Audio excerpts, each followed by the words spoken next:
Good evening. I know I can speak for all Americans when I say our hearts are with the people of New Orleans after the despicable attack that occurred in the early morning hours.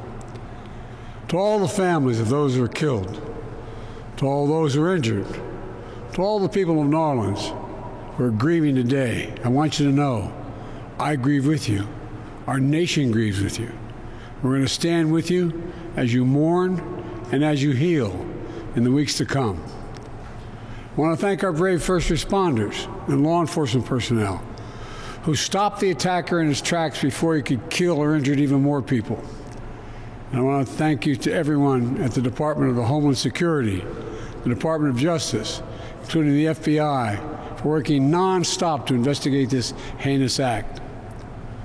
The FBI is leading the investigation to determine what happened, why it happened, and whether there was any continuing threat to public safety. Here's what we know so far. The FBI has reported to me the killer was an American citizen, born in Texas. He served in the United States Army on active duty for many years. He also served in the Army Reserve until a few years ago. The FBI also reported to me that mere hours before the attack, he posted videos on social media indicating that he was inspired by ISIS, expressing a desire to kill, The ISIS flag was found in his vehicle, which he rented to conduct this attack. Possible explosives were found in the vehicle as well, and more explosives were found nearby. The situation is very fluid, and the investigation has a preliminary stage. And the fact is that right now, there you go. The law enforcement and intelligence community are continuing to look for any connections, associations, or co-conspirators. We have nothing additional to report at this time. The investigation is continuing to be active, and no one should jump to conclusions. I've directed my Attorney General, the FBI Director, the Secretary of Homeland Security, the head of the National Counterterrorism Center, and the intelligence community to work on this intensively until we have a full and complete information. And once we have that information, I will share that information as soon as we can confirm it. Additionally, we're tracking the explosion of a cyber truck outside the Trump Hotel in Las Vegas.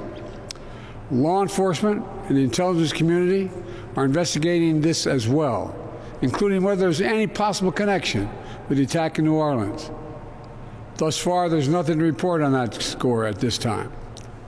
I directed my team to make sure every resource is made available to federal, state, and local law enforcement to complete the investigation in New Orleans quickly and to make sure there's no remaining threat to the American people. And we'll support the people of New Orleans as they begin the hard work of healing. New Orleans is a place unlike any other place in the world. It's a city full of charm and joy. So many people around the world love New Orleans because of its history, its culture, and above all, its people. So I know, while this person committed a terrible assault on the city, the spirit of our New Orleans will never, never, never be defeated.